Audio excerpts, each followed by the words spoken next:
नमस्कार दोस्तों, आज हम जानेंगे मंदिरों का गढ़ जिसे ओडिशा को कहा जाता है। ओडिशा में बहुत सारे मंदिर हैं जिसमें प्रख्यात है पुरी की जगन्नाथ मंदिर, जहां प्रभु जगन्नाथ पूजा पाते हैं अपने भाई और बहन सुभद्रा और बलभद्र के साथ। पुरी की जगन्नाथ मंदिर में इतने सारे मंदिर हैं कि दूसरा किसी एरिया में इतने सारे मंदिर नहीं हैं।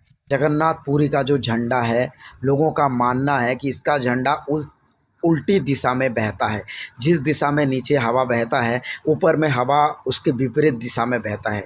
इसीलिए इस मंदिर का ये बहुत बड़ा महत्व है कि इसके झंडा जो है अलग दिशा से बहता है, जिससे कई लोग इसे चमत्कार और प्रभु जगन्नाथ की कृपा भी मानते हैं। दूसरी ओर जगन्नाथ मंदिर का झंडा का जो छाँव है, वो छाँव किसी भी तरीके से ज़मीन के नीचे नहीं पड़ता, क्योंकि मंदिर के आजू बाजू इतने सारे छोटे छोटे मंदिर हैं जिसके चलते इसका छाँव जो है नीचे नहीं पड़ता। बट कुछ लोग इसे चमत्कार भी मानते हैं और कुछ लोग इसे साइंटिफिक तरीके से मानते हैं कि नहीं, ऐसा कुछ नहीं है। मेरे हिसाब से मंदिर का झंडा इतना ऊंचे में है और नीचे इतने ज़्यादा मंदिर हैं जिसके चलते इसका झंडा ज़मीन के नीचे आ ही नहीं पाता है। और ये मंदिर जब बना था तो इस मंदिर का जो शिल्प कला है, कई लोग इसे मानते हैं कि ये विश्वकर्मा द्वारा बनाया गया है, तो कई लोगों का मानना ये भी है कि इसे राजाओं ने बनाया, जिसे बनाने में काफ़ी साल लगा, 40 साल के आसपास लगा। इतिहास के अनुसार महाराज द्वितीय चोड़गंगदेव ने जगन्नाथ मंदिर बनवाया था। और इस मंदिर में जो पूजा पाते हैं जगन्नाथ प्रभु, उनको मानते हैं कि उनका जो शरीर है वो हर 10-12 साल में बदलाव होता है, मतलब चेंज किया जाता है। उनका हृदय है, ऐसा लोगों का मानना है। और इसका झंडा और साथ में जो ऊपर सुदर्शन चक्र है, इस चक्र को आप किसी भी दिशा से देखिए, ये ऐसा लगेगा कि आप ही की तरफ ही गोल है। और ये कुछ संकेत देता है अलग अलग तरह का, जिसे पौराणिक रूप में अलग ही मान्यता है। समुंदर किनारे स्थित लोगों का मान्यता ये है कि पुरी का जो समुंदर है, इसका पानी उल्टी दिशा में बहता है, मतलब आता है ज़मीन में और ज़मीन से फिर नीचे चला जाता है। बट ये नेचुरली है, क्योंकि समुंदर में इतने सारे लहर आते हैं कि लहर आते ही रहते हैं अनलिमिटेड। इसलिए जो लहर आता है, जो ख़त्म हो जाता है, फिर वो बह के चला जाता है।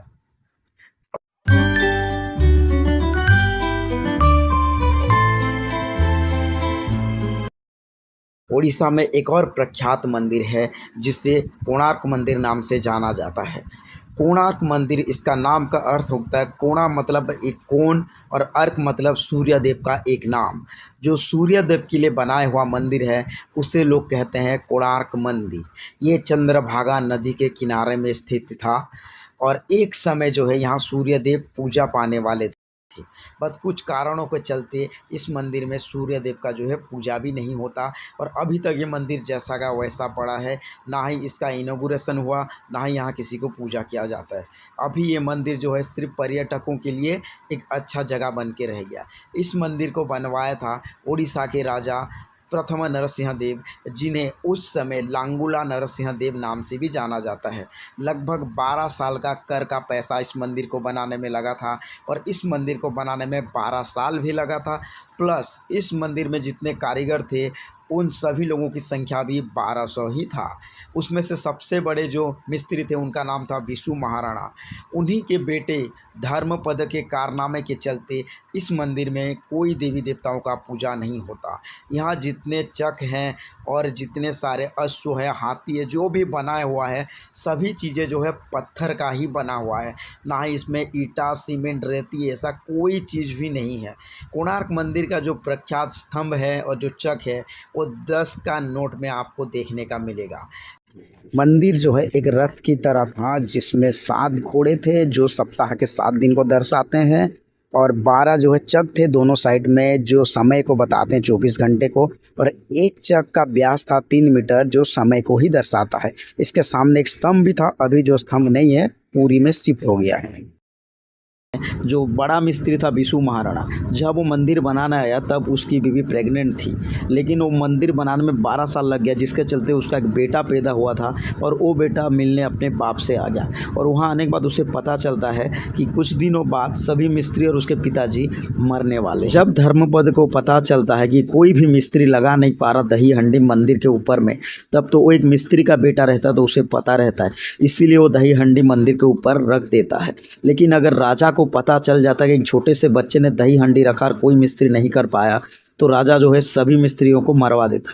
इसीलिए वो चंद्रभागा नदी में कूद के अपने जान दे दिया और हमेशा के लिए अमर हो गया और बाकी सभी मिस्त्री लोगों की जान जो है बच गया। हम आपको बता दें कि जगन्नाथ मंदिर की तरह कोणार्क मंदिर भी बहुत ही प्रसिद्ध है, बस अंतर ये है कि जगन्नाथ मंदिर में जगन्नाथ की पूजा होता है और कोणार्क मंदिर में किसी का भी पूजा नहीं होता। ये मंदिर अभी भी जो है अछूत माना जाता है, इनॉग्रेशन हो ही नहीं पाया है। इस मंदिर का बनावट ऐसा था, इसमें बहुत बड़ा चुंबक जो है ऊपर लगाया गया था, जिसके चलते ऊपर से हवाई जहाज भी नहीं जा पाता था। यहाँ तक कि नाविकों को दिक्कत होता था नाव चलाने में।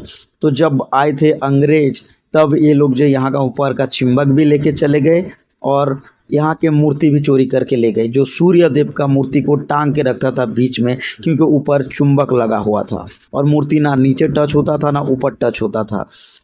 और इसके अंदर की जितने भी शिल्प कला है वो थोड़ा सा डिफरेंट है, हट के है। लोहे में जो है इसको जोड़ा गया है, सीमेंट वगैरह यूज नहीं हुआ है, कुछ हट के बनाया था उन लोगों ने जो आज तक इतिहास में अमर कर दिया उनकी कारीगरी को। अभी के समय में कोणार्क मंदिर सिर्फ एक दर्शनीय स्थल बन के रह गया है। उड़ीसा का कला से बना हुआ एक ऐसा हेरिटेज जो सदैव इतिहास में नाम लिखा जाएगा उन महान कारीगरों का, जिन्होंने ऐसी कारीगरी पेश की जो सदैव हमेशा के लिए अमर कर देगा उन सभी लोगों का नाम का। तो इस तरह का जो है कार्यकलाप आपको उड़ीसा में देखने को मिले।